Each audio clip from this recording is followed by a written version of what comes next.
Hello दोस्तों, कैसे हो? उम्मीद करता हूँ सब ठीक होंगे, मस्त होंगे और पढ़ रहे होंगे पागलों की तरह, है ना।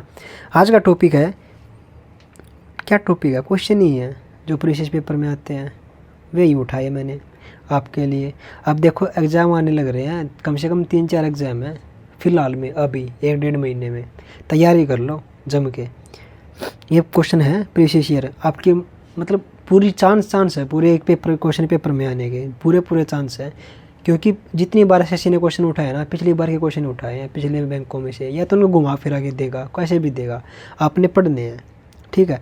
देखो ये क्वेश्चन जो मैंने बनाए हैं, ये मैंने क्वेश्चन उठाए हैं प्रीवियस पेपर एग्जाम से, देखना आप इनमें से पढ़ के। अगर आपको ये लगे कि ये क्वेश्चन नॉर्मल क्वेश्चन आपको पता है तो क्लास रहने दियो, बेशक क्लास मत लियो, कोई ज़बरदस्ती नहीं है। अगर आपको लगे कि आपको कुछ सीखने को मिल रहा है तो क्लास लेना, ठीक है। चलिए शुरू करता हूँ। ओपन स्काई पॉलिसी का क्या अर्थ होता है? जो ओपन स्काई पॉलिसी होती है, जो हमारे अंतर्राष्ट्रीय संगठन ने बनाई है ओपन स्काई पॉलिसी, उसका क्या अर्थ है? देखो, जो विमान सेवाएं होती है उनकी अनुमति होती है इस पॉलिसी में सबको क्या होता है? अनुमति होती है विमान उड़ाने की। मतलब कोई भी विमान किसी भी देश का एक दूसरे के देश से ऊपर से जा सकता है, ओपन स्काई है, ठीक है। आगे है, सातवाहन का संबंध किस राज्य से है? जो सातवाहन वंश था उसका संबंध किस राज्य से था? आंध्र प्रदेश से और महाराष्ट्र से। किससे? आंध्र प्रदेश और महाराष्ट्र से। आगे है, शुंग वंश की स्थापना किसने की थी? जो शुंग वंश था उसकी स्थापना किसने की थी? पुष्यमित्र ने। किसने? पुष्यमित्र शुंग ने। जो शुंग वंश था उसकी स्थापना किसने की थी? पुष्यमित्र शुंग ने। आगे है, महाबलीपुरम के रोकटक मंदिर को किस राजा ने बनवाया था? जो महाबली का रोकटक मंदिर था उसका निर्माण किस राजा ने करवाया था, ये बताना है। किसने? नरसिंहवर्मन प्रथम ने। जो नरसिंहवर्मन प्रथम था उसने रोकटक मंदिर, कहाँ पर है ये? महाबलीपुरम में, ठीक है। किसने बनवाया था? नरसिंहवर्मन प्रथम ने। आगे क्वेश्चन है, कवि हरिसेन किसके दरबार में रहते थे? जो कवि हरिसेन थे वो किसके दरबार में रहते थे? उसका संबंध किससे था? समुद्रगुप्त से। किससे? समुद्रगुप्त से। आगे है, नवरत्नों का संबंध किससे था? जो नवरत्न थे उसका संबंध किससे था? अकबर से था। किससे? अकबर से। अगला है, पंचतंत्र के लेखक कौन है? जो पंचतंत्र था उसके लेखक कौन थे? विष्णु शर्मा। पंचतंत्र को लिखने वाले कौन थे? विष्णु शर्मा। याद रखना भी नहीं है। ओजोन किस धातु को प्रभावित करती है? जो ओजोन होती है, ओजोन परत होती है, ओजोन, इसमें देखो जो ओजोन होती है, ओजोन जो धातु होती है वो किस धातु को प्रभावित करती है, बताना है। किस धातु को प्रभावित करती है? किसको? पारा और चांदी को। किसको? पारा और चांदी को प्रभावित करती है।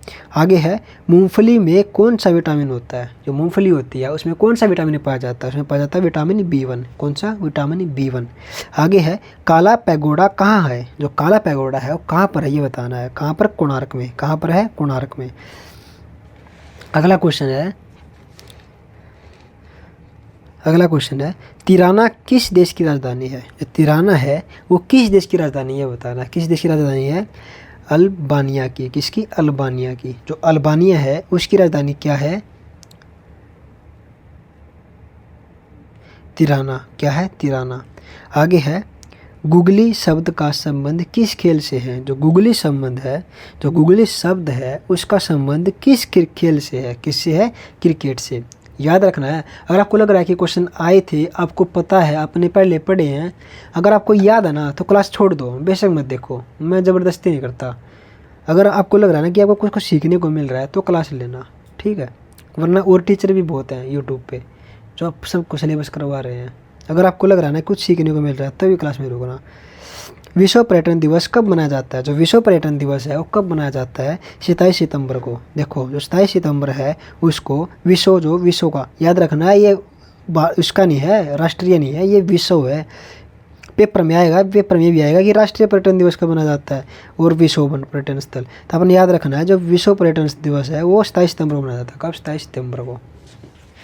आगे क्वेश्चन है, सर्दीय ओलंपिक खेल का आरंभ कब हुआ था? जो सर्दीय ओलंपिक है उसका खेल का आरंभ कब हुआ था? 1924 में। कब हुआ था? 1924 में। देखो जो सर्दीय ओलंपिक थे वो कब प्रारंभ किए गए थे? कब किए गए थे? 1924 में। आगे है डबल फॉल्ट। जो डबल फॉल्ट होता है शब्द वो किस खेल से संबंधित है? किससे है? टेनिस से। जो टेनिस खेल है उससे संबंधित है। कौन सा खेल, कौन सा शब्द? Double fault. आगे है हृदय रोगों का मुख्य कारण क्या होता है? जो हृदय रोग होते हैं उनका मुख्य कारण क्या होता है? कोलेस्ट्रॉल होता है। जब हमारा कोलेस्ट्रॉल बढ़ जाता है तब हमें प्रॉब्लम होती है। और प्रॉब्लम क्यों होती है? मतलब जो हमारे जो हार्ट होता है वो खून के जो फ्लो करता है, फ्लो इन और आउट करता है, तो उसमें प्रॉब्लम होती है, थक्का जम जाता है, वो फास्टली नहीं कर पाता। जिस तरीके से हमारे सांस चल रही है उस तरीके से वो कार्य नहीं कर पाता, तब होता है। ठीक है, हृदय रोग यानी हार्ट अटैक। संसार की सबसे बड़ी खाड़ी कौन सी है? जो सबसे बड़ी खाड़ी है संसार की वो कौन सी है? कौन सी है?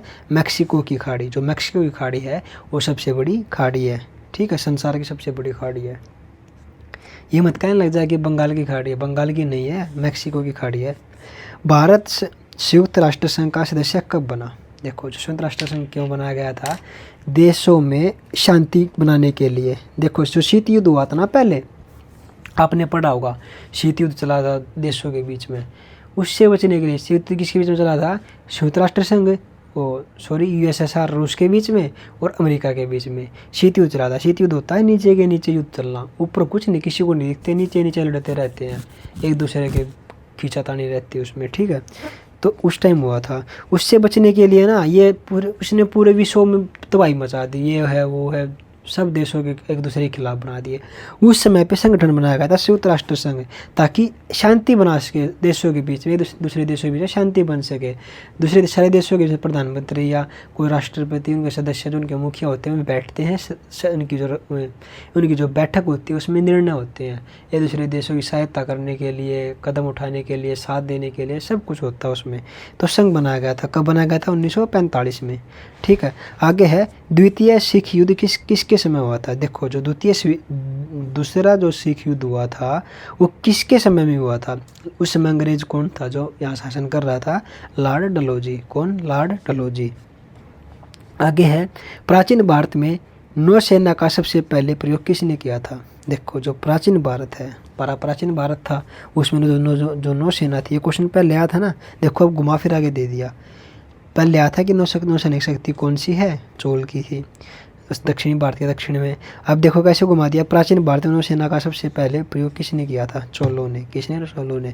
क्वेश्चन वही है, घुमा दिया थोड़ा, तो ऐसे ही घुमाएगी एसएससी, इसका काम ही यही है, क्वेश्चन घुमाने का, फंसाने का। लड़के का टाइम लगेगा, कन्फ्यूज होगा, और बस यही चाहती है। क्वेश्चन को बार बार पढ़ लो, यही है। शीशे के सिक्के थे वो किसने चलाए थे? किसने गढ़े थे? किसने? सातवाहन ने। जो सातवाहन वंश था उसने चलाए थे क्या? शीशे के सिक्के। आगे है दामोदर नदी घाटी की स्थापना कब हुई थी? जो दामोदर नदी घाटी थी उसकी स्थापना कब हुई थी? 1948 में। कब? 1948 में। आगे है भूमध्य सागर व लाल सागर को जोड़ने वाली नहर कौन सी है? देखो जो भूमध्य सागर है और लाल सागर है उसको एक नहर जोड़ती है, उस नहर का नाम बताना है। क्या नाम हो जाएगा? स्वेज नहर। कौन सी नहर? स्वेज नहर। आगे है चंद्रमा पर सबसे पहले मानव सहित कौन सा अंतरिक्ष यान उतरा था? जो चंद्रमा पर उतरा था, ये 2 क्वेश्चन मैंने आपके लिए बनाए। देखो 2 क्वेश्चन, चंद्रमा पर सबसे पहले मानव सहित कौन सा अंतरिक्ष यान उतरा था, ये क्वेश्चन आपके लिए है।